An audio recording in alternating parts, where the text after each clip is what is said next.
All right.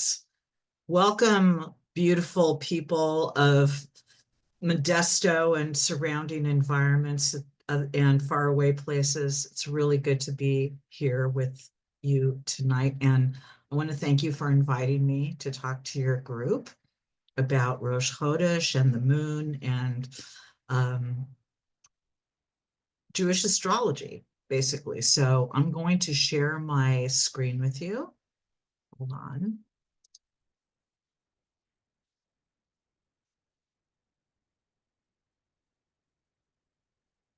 Let's see if this one works. Okay. There we go. And let me just close this here so it's not distracting me. Okay, here we go. Can everybody see this giant ass thing that says Rosh Chodesh, the moon and Jewish astrology? Yes. Okay, great. Thank you so much. Okay, great. So it's a perfect time for us to talk about this right now because it is actually the first day of Rosh Chodesh Tammuz, the month of Tammuz. And this time, this year, it happens that we have 2 days of Chodesh Tammuz. So today is day one, and when the sun goes down, wherever you are, it's going to be the start of the second day of Rosh Chodesh Tammuz. And on Hebrew months, I don't know how much you know about the Hebrew months and how much you've studied about it, but it's a cycle. You know, we're on a 19-year Metonic cycle, and there are 7 leap years within the 19-year cycle. So sometimes you have a Rosh Chodesh that's one day, sometimes it's two, depending on the kind of year you're in. This year, 5785, we have 2 on Rosh Chodesh. So mazel tov to us. Okay.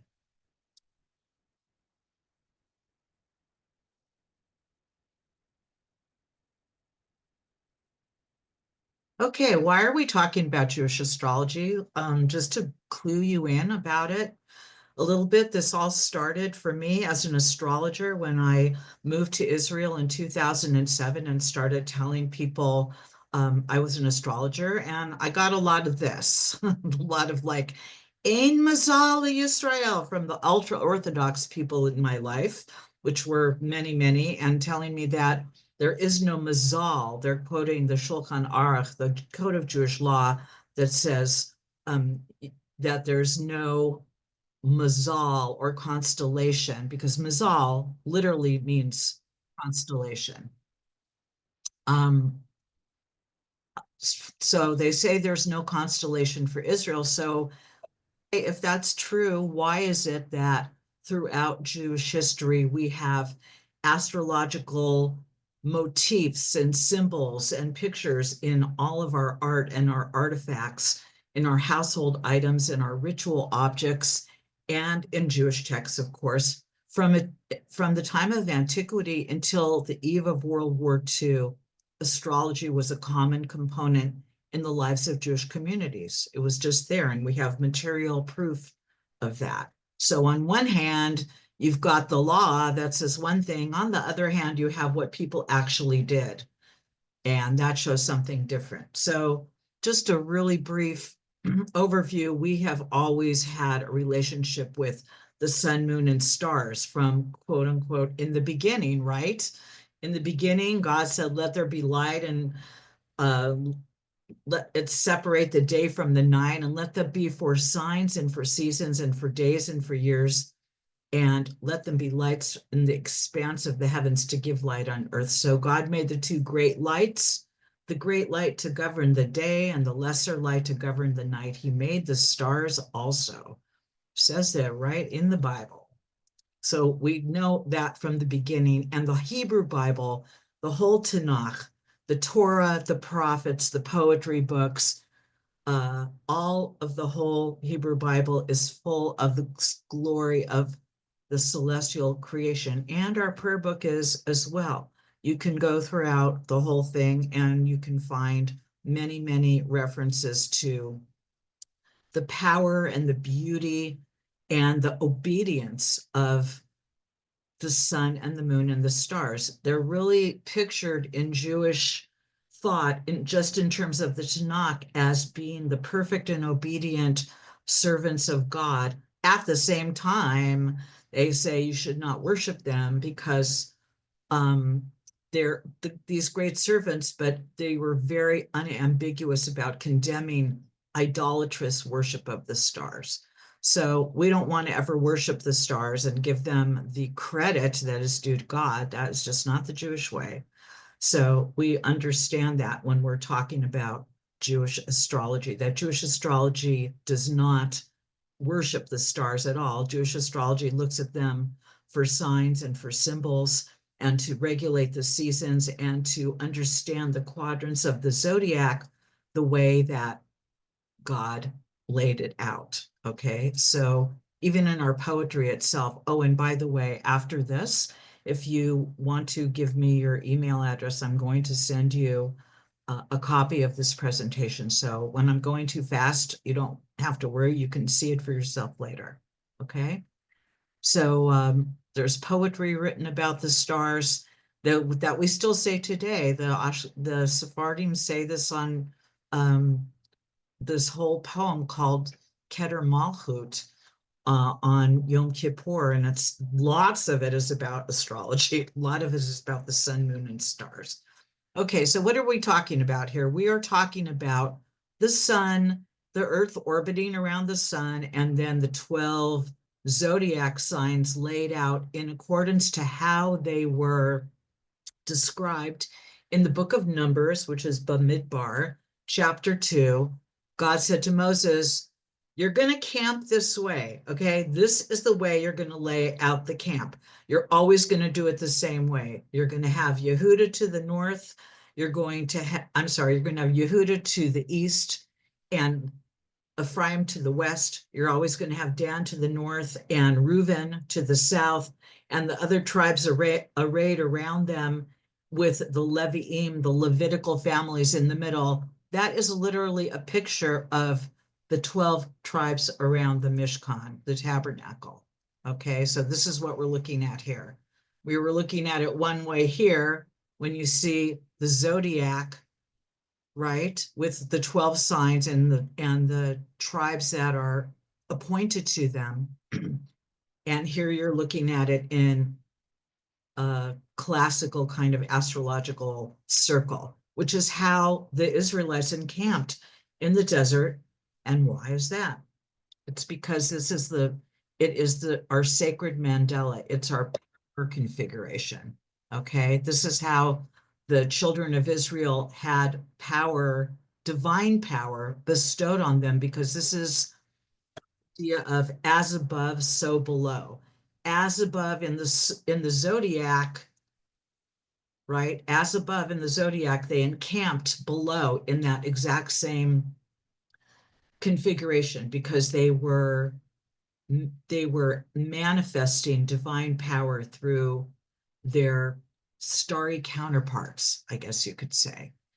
So just to give you a brief overview, if you know nothing about astrology, we have 88 constellations in our cute little galaxy where we live, but we only use 12 of them in astrology, and they're set against the ecliptic path that surrounds the Earth. And the Jewish astrology is Western astrology. We operate on the tropical zone.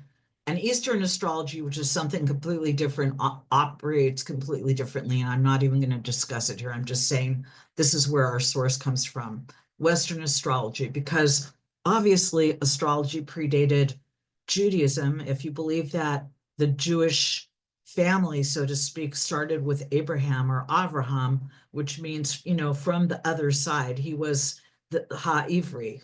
Well, Abraham doesn't mean that. It says in the Torah, Avram Ha-Ivri. Ha-Ivri is where you get Hebrew, the word Hebrew, and it means literally from the other side. And the other side was Chaldea, where it was total like astrology.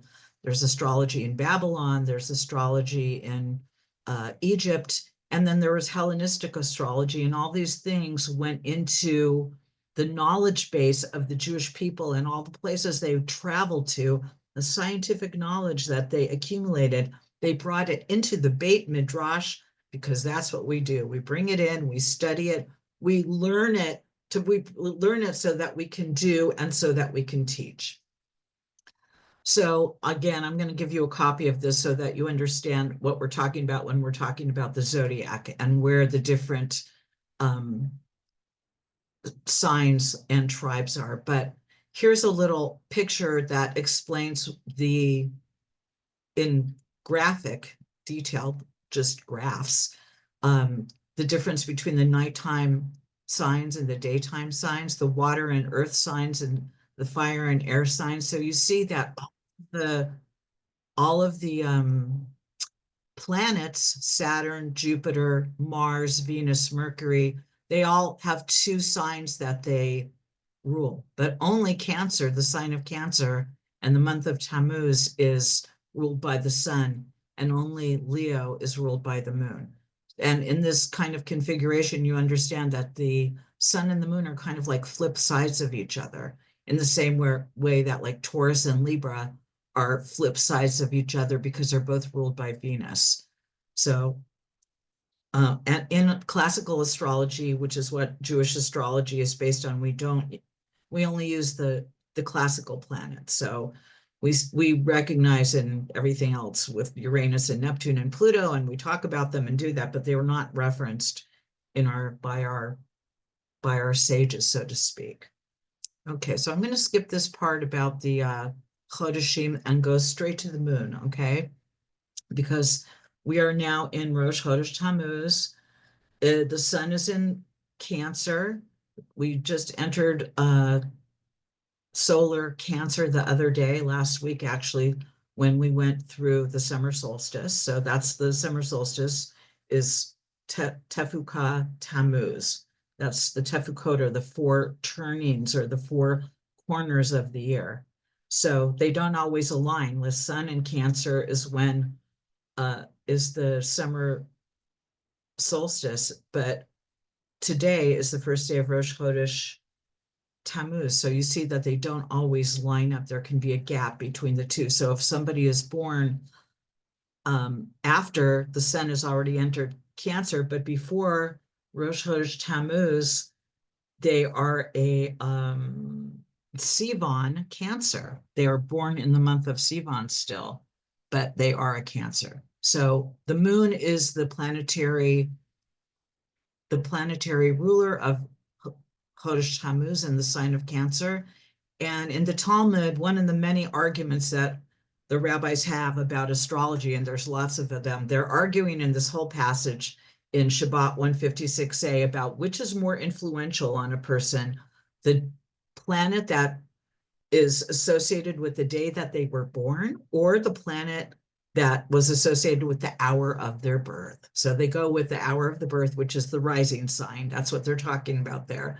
So it says, he who is born under the moon will be a man to suffer evil, building and demolishing, demolishing and building, eating and drinking that which is not his, and his secrets will remain hidden. If he is a thief, he will be successful. Okay. Why they say that? That's kind of an interesting contrast. They contrast that with the influence of the sun, who people born under the influence of the sun will not be able to hide their misdeeds, but those under the moon are able to do so. Ostensibly, you would suppose because the moon's light is not as bright as the sun, and it varies throughout the month, waxing and waning. So we talked about before what it says just in the Torah. So the Torah talks about the sun and the moon being together, created together on the fourth day. And the Midrash fills in, the Midrash is the story behind the story.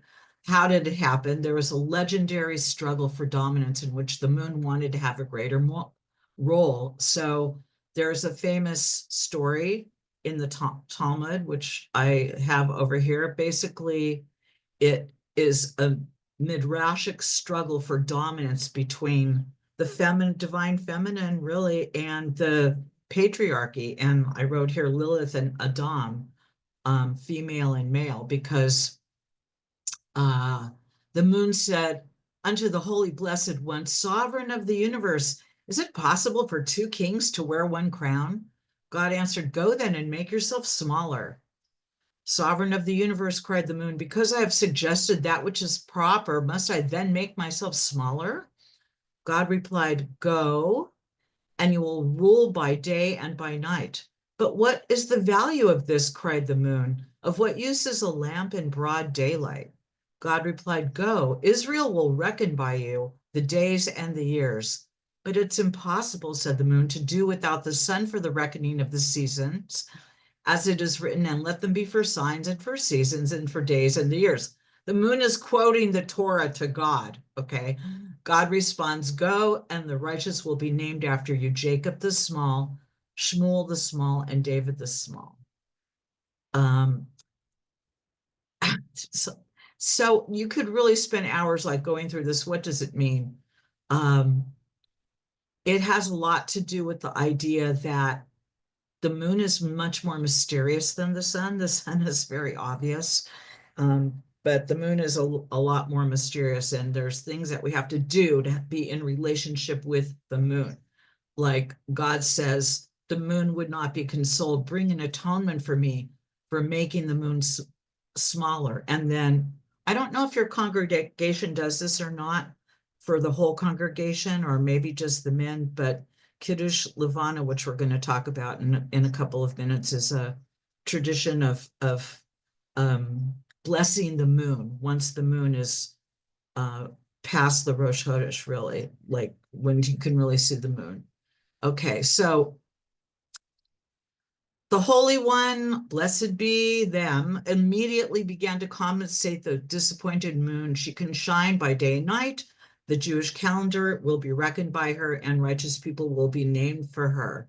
Okay, so to make her feel better. So obviously, a long time ago, in a galaxy far, far away, we, the Jewish people, adopted the moon as the basis of the Hebrew calendar. Some cults, isolated groups went to try to do solar calendars, but it doesn't work. The whole thing is dependent. The whole calendar revolves around having Passover in the spring. If we had a purely lunar calendar, we would have a calendar similar to the Islamic calendar, which runs backwards. It's a lunar calendar. So you notice that the month of Ramadan over the years changes as to which one of the Hebrew months or the solar months that it happens in, but we can't have that happen in our calendar because no matter what, we have to have Passover in the spring. So it's a lunar calendar. The months are fixed by the moon, but it's corrected by the sun. It's got solar corrections, which make everything line up and everything works out in the end. Birkat Halavana, the blessing of the moon, is a special prayer that the Jews say at the beginning of the month. And here's a little picture of them doing it a long time ago in medieval times. And this also seems to be the reason that Jews drew the moon with human features, which is considered a natural phenomenon created by God and not a transgression of the prohibition against making idols or graven images. So that's what I'm saying. It's a very iffy thing. Like, yeah, we're not going to worship the sun or moon, but we've got a really strong relationship with the moon to the point of here we've got a full moon, all the full moon holidays and all the Rosh Chodeshes on the calendar. So you see that we've got from the beginning of the Jewish year, which is on Rosh Hashanah, the first we have Sukkot, which is across the Jewish year from Passover. These are both full moon holidays, right? And we don't have another full moon holiday until Tu B'Shvat, which is across the Jewish year from Tu B'Av. So those are two more. Then we have Purim, and we have Passover, we have Pesach Sheni. So you have to wonder what is going to happen later. What's going to happen when we get into a Messianic age? Are we going to have special full moon holidays on these ones that are missing? But anyway, these small little crescents, those are all Rosh Chodesh. So we have a full moon holiday every month with Rosh Chodesh, except for Tishrei, because we don't ever say or celebrate Rosh Chodesh Tishrei because that's literally Rosh Hashanah. This is from Rabbi David Seidenberg, our friend. Again, it's going to be in this handout that I'm going to send to you, but I'm not going to read through the whole thing. So it's an explanation of the sanctification of the moon. Can I ask somebody to unmute themselves and tell me if you guys do this in your synagogue? Birkat Halavana. Our women's group, when we meet, we usually do this if Really? the moon is out. That's great. Okay, Or I'm excited. Rabbi Shalom did it also. Yes. Okay, great. So it kind of goes into the text of it. A lot of people have never done that or done it or seen it done, right? So it's interesting that according to Rabbi David Seidenberg, the traditional custom is not to look upon the moon itself while saying the blessing in order to avoid any appearance of praying to the moon. I think that's kind of interesting. And then there's some jumping involved. Jump with joy towards the moon each time you say the next line 3 times. Just as I leap and dance opposite you and cannot touch you, so may enemies be unable to touch each other for harm, or so may my enemies be unable to touch me for harm.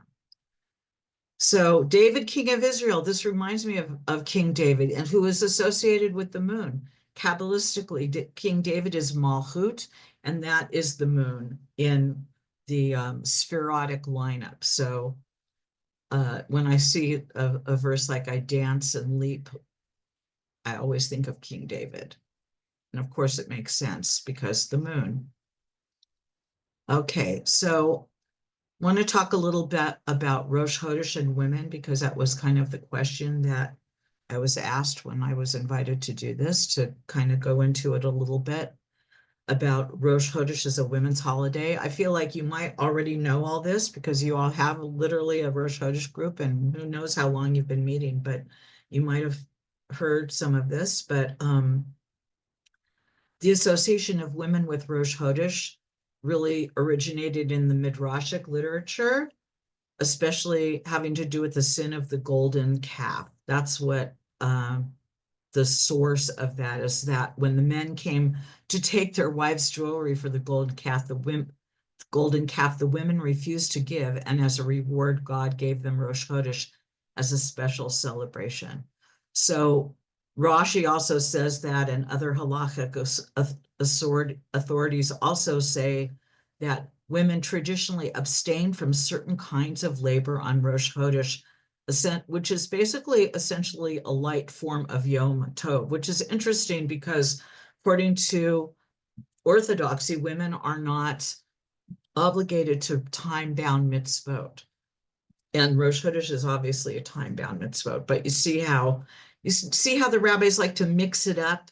Maybe yes, maybe no. Yes, they are. No, they're not.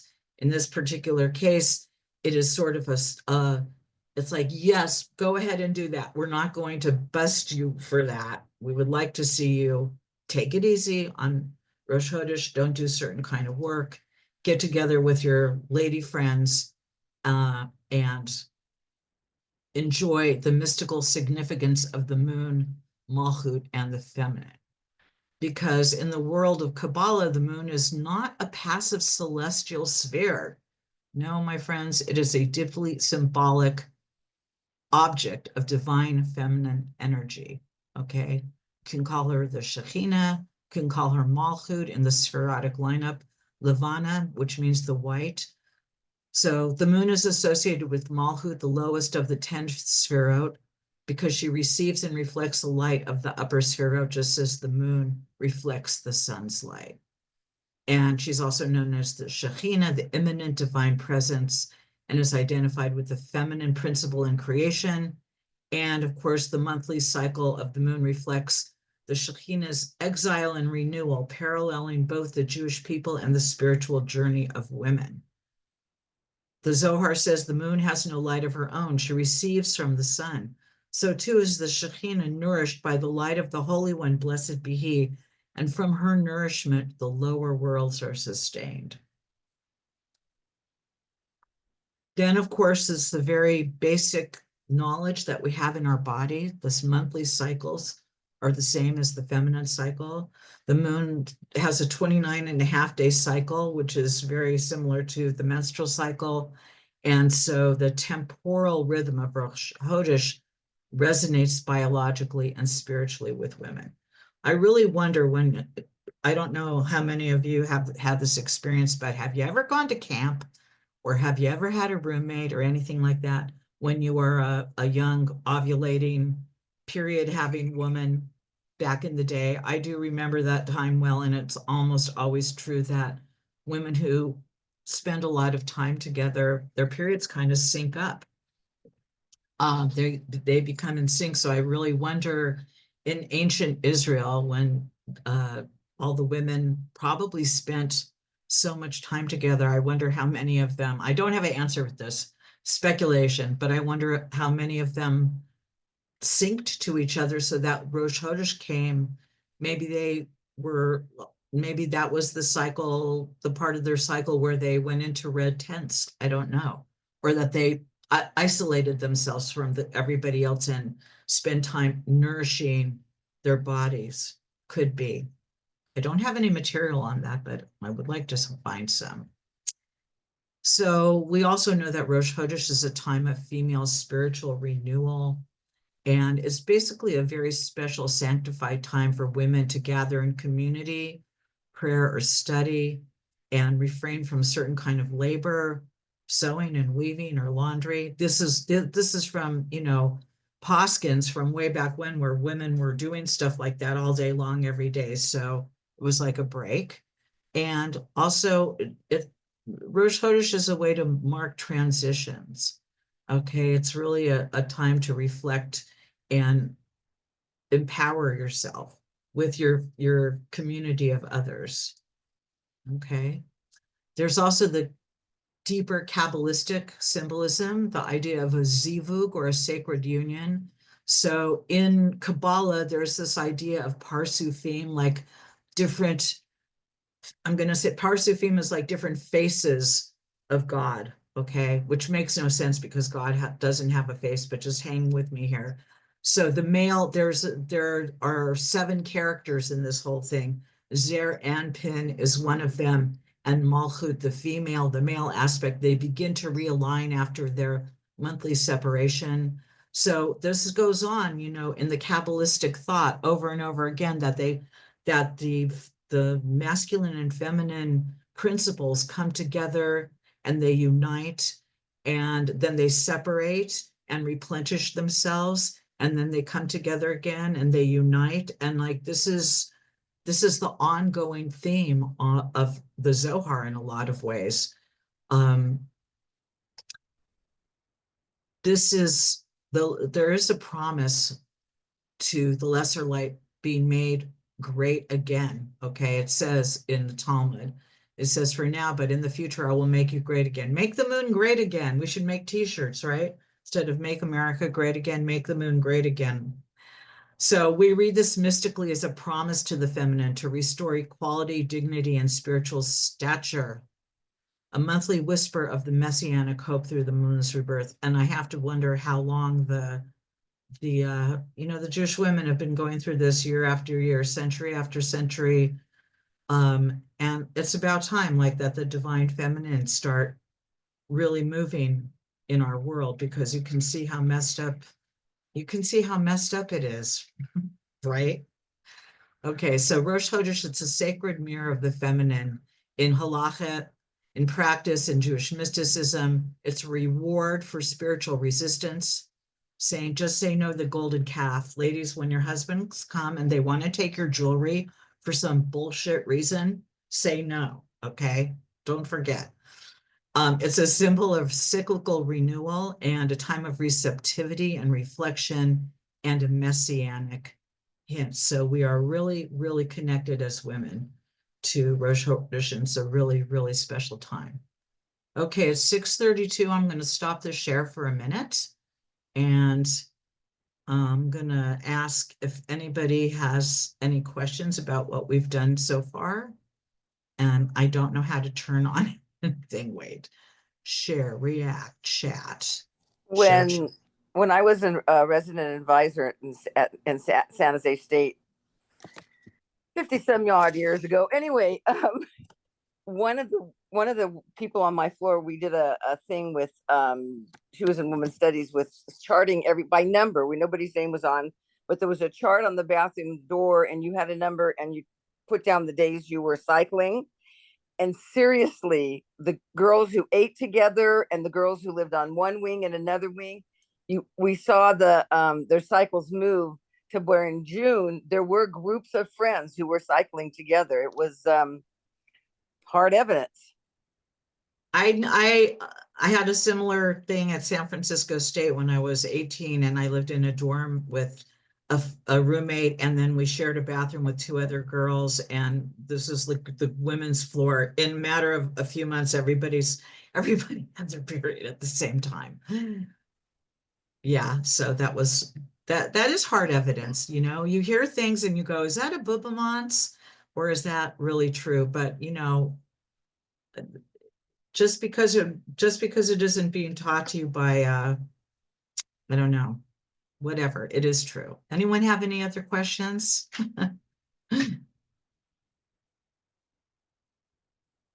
Questions before we get into the next part? Anyone? Okay. I'm assuming if you did, you would unmute yourself and then ask them. Okay. So I'm like born on the cusp of like the 22nd of a month. So do I really need to look at the Hebrew calendar to see what my sign might be? Because you're What saying time? if someone was born last week, Mhm. they're a different sign than the This calendar year, says. this year, that's this year. Could But be so I need to look at a calendar from 76 years ago. understood. So Okay. this is, Is that what I'm saying? yeah. So Okay, I understand. what year were you born? 1949, Okay. And what's your birthday? January 22nd. You were born on Shabbos. Do you Yes. know that? Yes. Oh, you were born before or after sundown that Before day. sundown. Okay, so you're born on Shabbat, Shemot, first book of the book of Exodus on, and so the 21st, so you were born on the 21st of Tevet. And you were born in January 22nd. So you don't know if you're an Aquarius, you're Tevet Aquarius, Yeah. probably. So really what I would have to do, or anyone would have to do, you should go to, this is a very fun trick, but you could go to Chabad.org. Oh, I've And done that. Yeah. yeah, so if you know your time of birth, oh, wait, you already know your Hebrew Yeah. birthday. I So was born at 2:30 in the afternoon. yeah, I'd have to look on an ephemeris to see Yeah. where Okay. you were. Just curious. Yeah, Interesting. if you're born on the cusp, you have to look it up. That's topless. Okay. Okay, I'm going to share again, so hold on.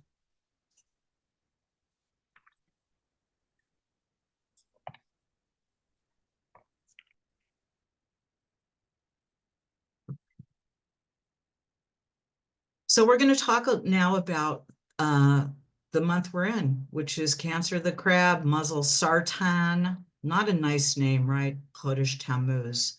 This is a picture from the Sefer Evernote, which is a book of a Jewish calendar calculation book that was made in the Germany in 1716. There's lots of different versions of it, but this is the prettiest one.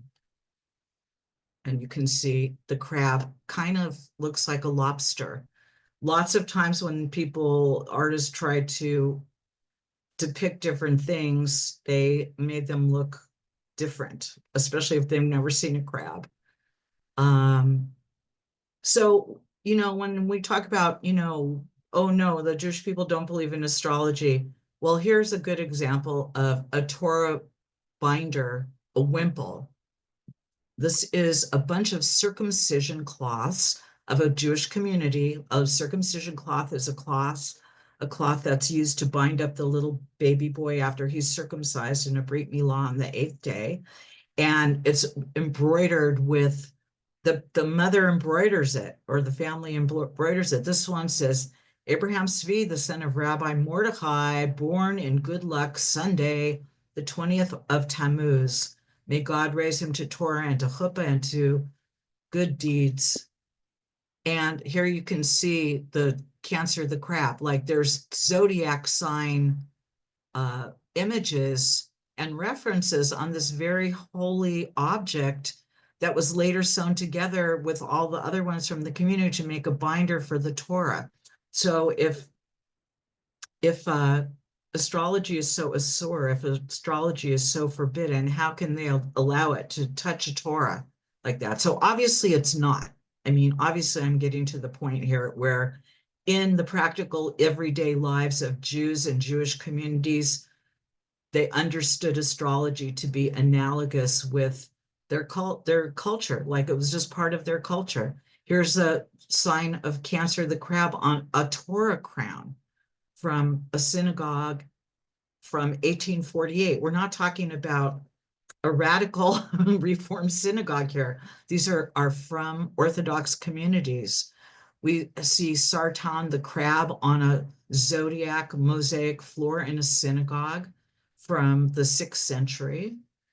So we know it goes back very far. Here's from a German Torah binder. That looks like a rock lobster to me. And then we see in a Moxor in the 13th century Germany. This is way, way, way before there was such a thing as anything called Reform, Orthodox, or anything else. It was just how Jewish communities were. They didn't even, I mean, you could now say retrospectively they were traditional. Orthodox people would say they were Orthodox. Yeah, they were Orthodox because there was nothing else besides that. But what I'm saying is it wasn't thought of as forbidden to have references to astrology in holy things. In medical melothesia, which is the art of diagnosing illnesses with body parts in astrology, Tammuz and Cancer has to do with the chest and the heart, the breast.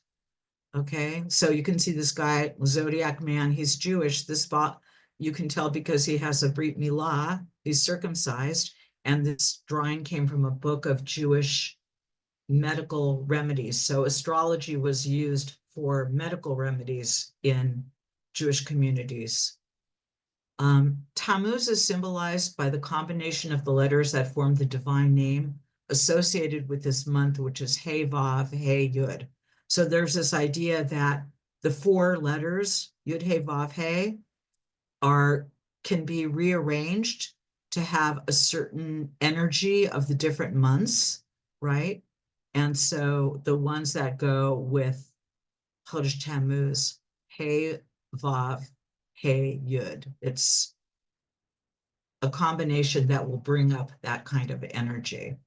So we know that Tammuz, it's the crab, Sartan, the letter Chet is the letter that is associated with Chodesh Tammuz and Cancer.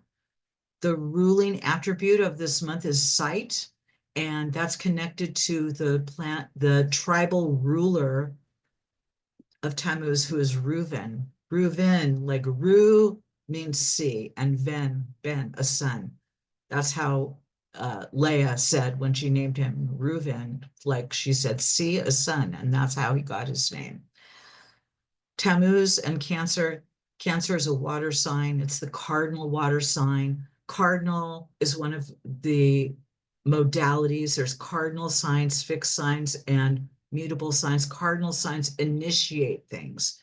And there's 4 elements: fire, air, earth, and water. So Cancer is the cardinal water sign, initiating emotion. It's the most emotional of all the signs because it's ruled by the moon, and it's the cardinal water sign. Okay. It's interesting that the tribe of Reuven was said that he was the first person in the world to do teshuvah, to return to God by repenting out of love for him instead of out of fear. So it's a very loving sign. The energy of Cancer is very loving. There's a lot of love there, but a lot of maybe impetuosity as the true. So there's this idea in the Zohar of the different months of the year that there's some problems, right? So the problems we have is who who has the spiritual dominance, Yaakov or his very, very bad boy brother Esau, right? So after a long battle between the two of them, this is what they came out to, how we look at the Jewish year, the dates between the 17th of Tammuz and the 9th of Av. That's called the 3 weeks, and it's a real restricted, spiritually difficult time of year. And then on the other side of the Jewish calendar, the dates between the 10th of Tevet and Tu B'Shvat mirror that. So my advice to people is these dates, which we're going to be coming into, not too long from now, in about 17 days, we'll be starting the 3 weeks. They should be handled with great care. I used to sort of dismiss like, oh yeah, but no, I've seen too much. I've seen too much, many things happen. You have to be, when you know that there's spiritually difficult energies, you need to take care of things. Just like, when you know that it's going to be pouring rain outside, you need to take an umbrella. This doesn't predict, and everything that we know about the cycles of sacred time with the Jewish year and the planetary cycles are not causative, it's reflective. So it's just like saying, I see clouds and heavy clouds, and the wind's blowing this way. Am I telling the future by saying that I think it's going to rain? No, I'm observing this weather pattern that is reflecting the conditions. So it's an energetic weather report to let you know that those are difficult times and you should be careful during those times. Don't be rash. Don't be impetuous. There's a cute little midrash that links the sign of Cancer with the idea of water, because in this midrash, all of the different months come and stand before God and say, don't destroy the temple during my month, because that's going to be a disaster. So God wanted to destroy the temple in the 4th month, but the merit of Moses stood forward to plead, the crab can only draw its life from the water, and my life was drawn from the water. So it's a sort of a progression through the months till God was like, nah, I'm gonna destroy the temple in Av. Av didn't have a good enough argument. Okay.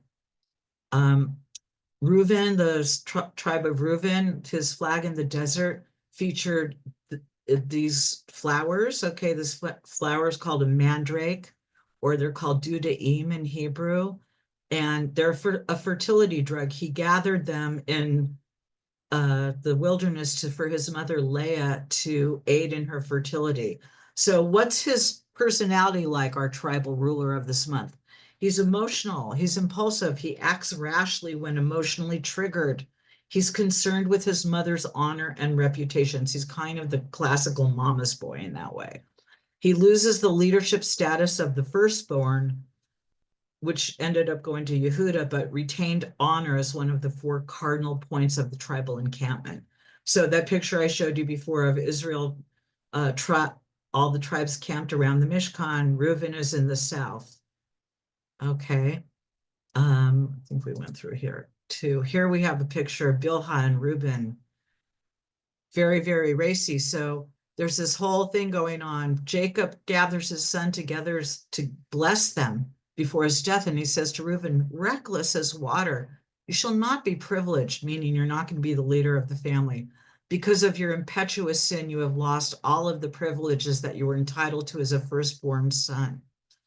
But he also praises them. He says, Reuben, you are my firstborn, my strength, and the first of my might, superior in rank and superior in power. It's said that Reuben was the product of Jacob's first ever seminal emission. Of course, you have to understand who's writing this.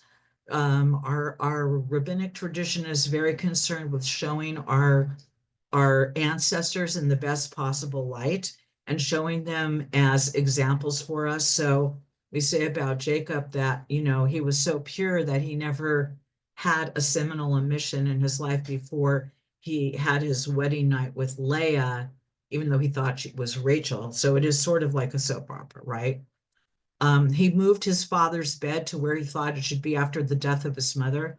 That's this whole thing about the sin of Bilhah. The rabbis don't think that they really slept together, but what was that Jacob, after Leah died, moved his bed into Bilhah's quarters. And Reuben was like, no, that's not okay. So he moved the bed, and that's why it was like insulting to his father. He got upset about that.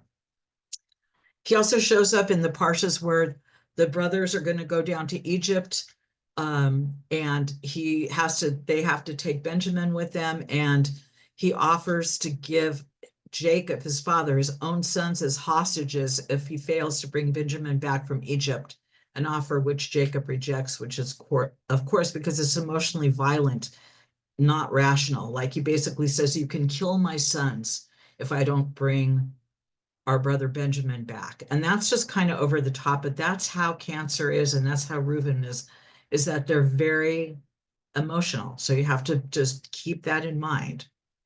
Okay. There's a long thing here. I'm not going to read this to you, but you can read it on your own. Let's see, Reuben, and I want to get this.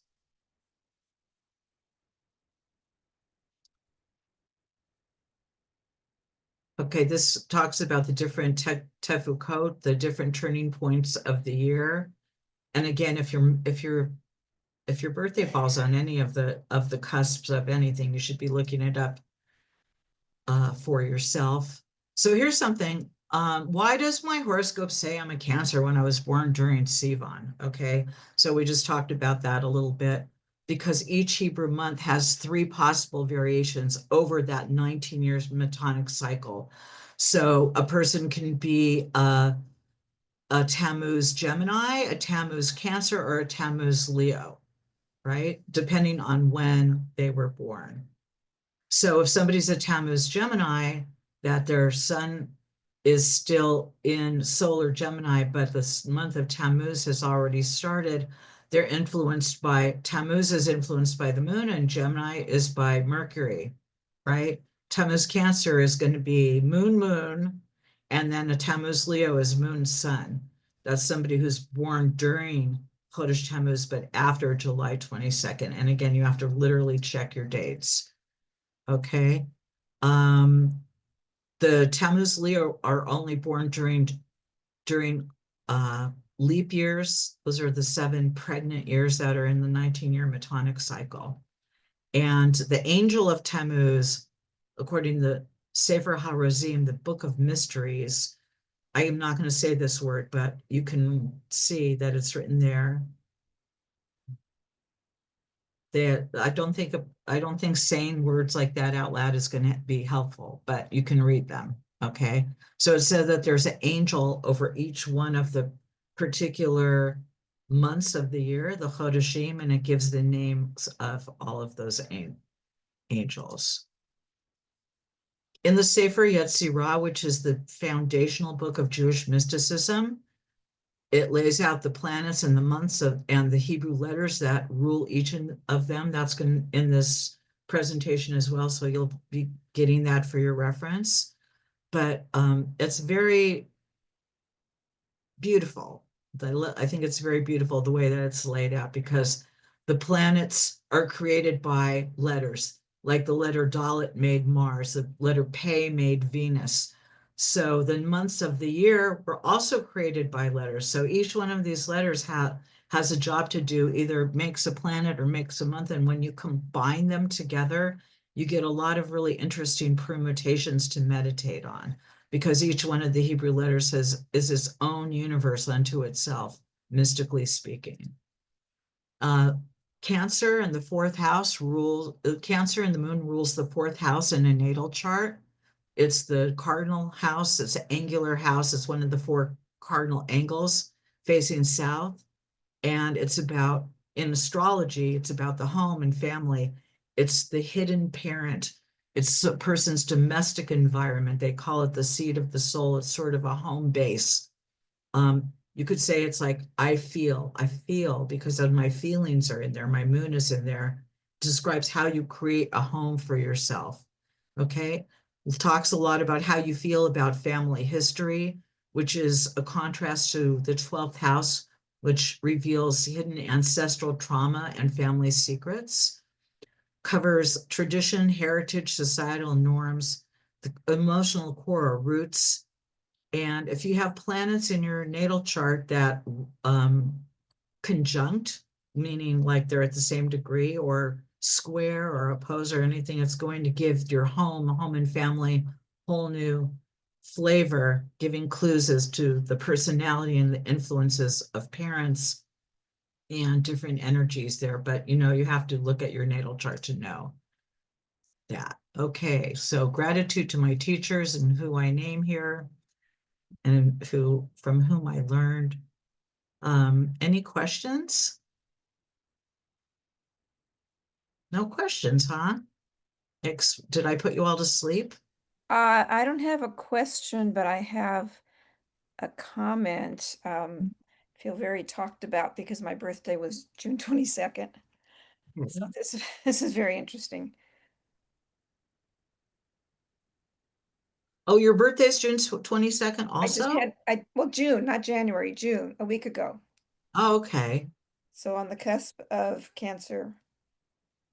Yeah, so you would have to I suggest I'll send this all to you. Okay. Basically, Brene, I should just send you an email with all these resources and you can disseminate it to everyone. Does that sound good? So they'll send you a link to a website called astro.com. You put in your date and time and place of birth, and it will tell you what degree the sun was at. It Okay. could be that you're at 29 Gemini or 0 Cancer or 1 degree Cancer, your sun. But again, in Jewish astrology, the sun sign is not as important as the rising sign. So if you know the date, time, and place of your birth, Yeah, I do. you would be able to get your ascendant or rising sign, and the planet that rules that sign on your ascendant is the planetary ruler of your chart. And then the rest is, what The it rest is. I just found it very ironic that this is the month, but that you're talking about this, and it happened to be my birth month. Well, it's great. Well, yeah, actually, Brene asked me about, when would be a good time to do this. And if we're talking about the moon, like the Tammuz, right? Tammuz is the time. Mhm. I think it's loony. Like right now, we have the moon is conjunct Jupiter. Jupiter, the planet, which is called Tzedek in Hebrew, as in Tzedakah, as in Tzaddik. So it gives you an idea of the energy of Jupiter, right? So it's expansive and it's big and it's generous, and it's just entered Cancer. So wherever Jupiter is he's going to blow it up. He's going to make it big. He's going to supersize it. He's going to say, can I get you fries with that? Okay. So now he's in the realm of feelings and emotions, and the moon and the sun and Jupiter are all together right now in Cancer. So it's a very intensely emotional time. And for better or for worse, it just really depends on how good a person is at making sure that their emotions don't kill them. It's hard. It is hard sometimes. So, and it also depends a lot on a person's individual natal chart as to how they process their emotions, etc. But I think it just right now it's just a sign that everybody is really, really, really emotional. And Mercury enters Leo today, later, a couple hours from now. So we're at the very, very end of Mercury, the planet of communication, in Cancer. So we're talking about our feelings. Next, we're going into Leo. So we're going to be fighting about our feelings. My feelings are better than your feelings.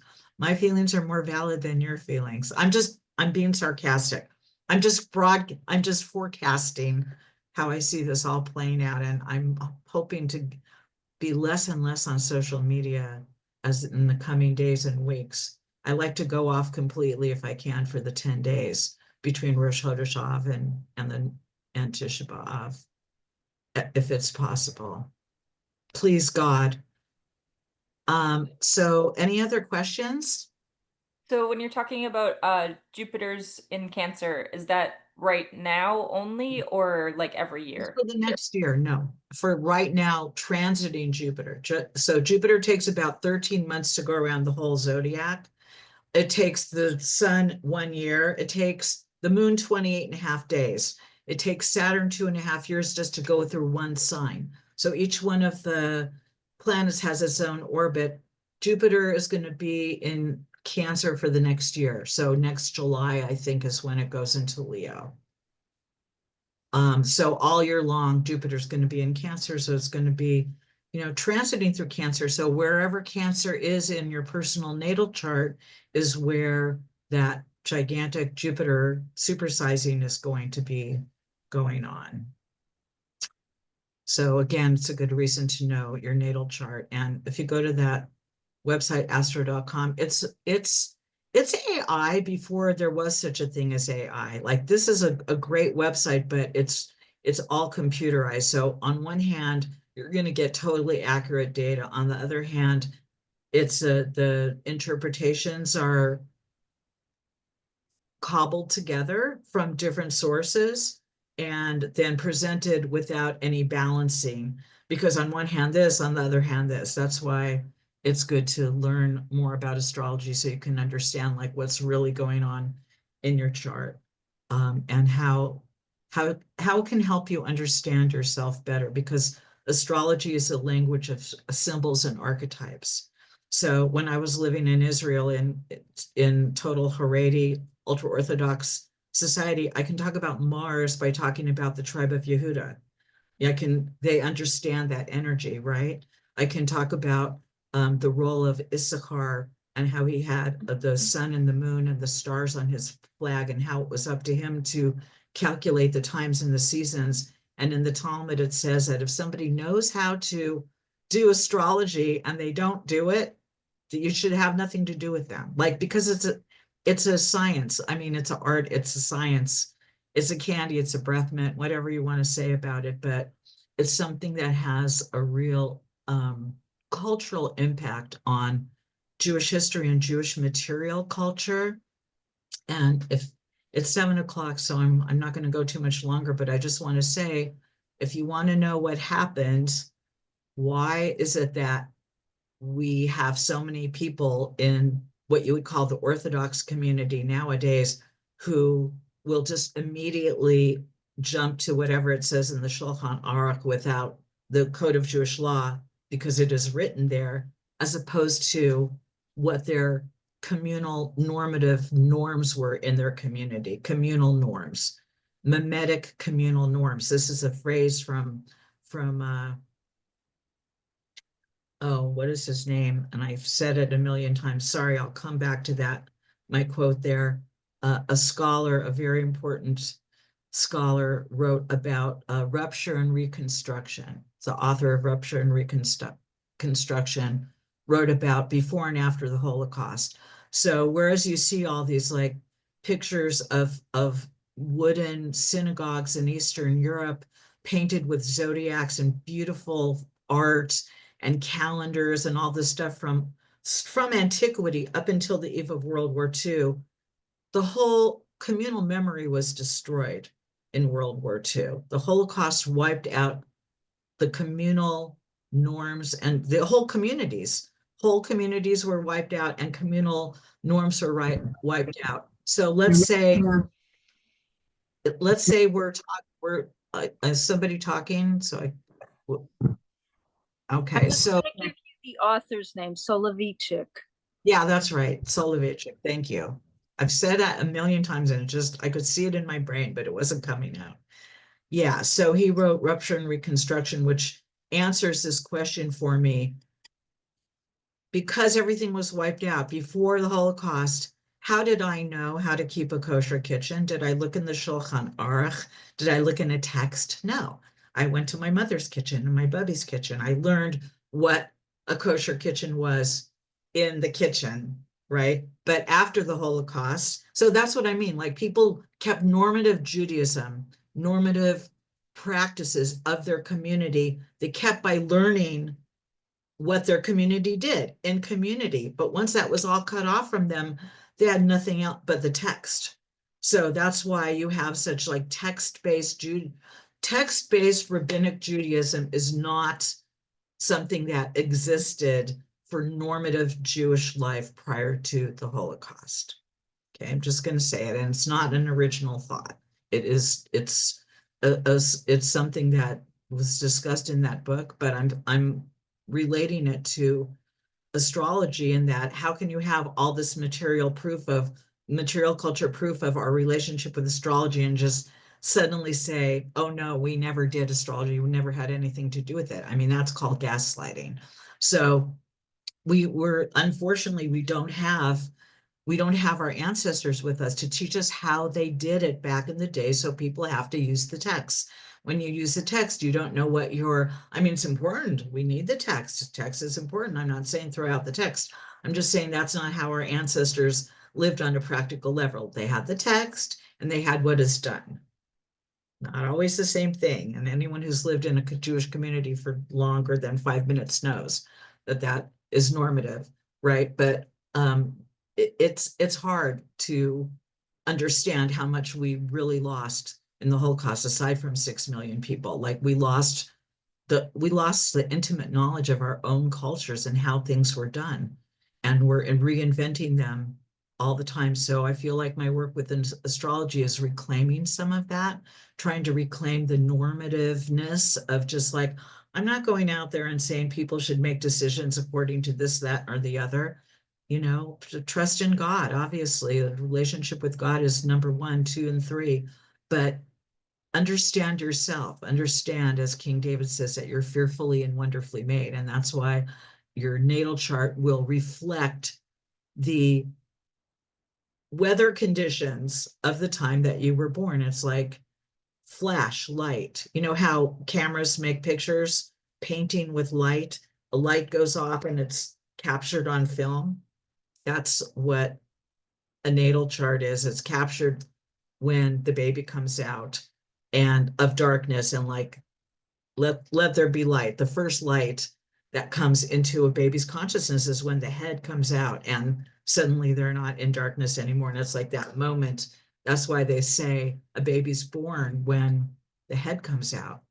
Just another small and fun and sad thing we know about our religion is that a baby, that's why Rachel died, because she died giving birth to Benjamin because his head had already emerged. So they had to let him kill her, basically, like she died in childbirth. If she was struggling in childbirth, the halacha is that you have to kill the rodef. You have to kill the rodef is pursuer, who's trying to kill. That's why Judaism has a very different view on abortion than some of the other religions. But God forbid, let's not have that happen to anyone we know. We should all be peaceful and have good health with our bodies. And I don't know, I feel like we went to a lot of different places here. I hope I gave you a smattering of this, that, and the other thing. And I hope it was interesting for you. And I'm going to turn off my recording. Hold on. It just left me wanting more. Well, I have lots more.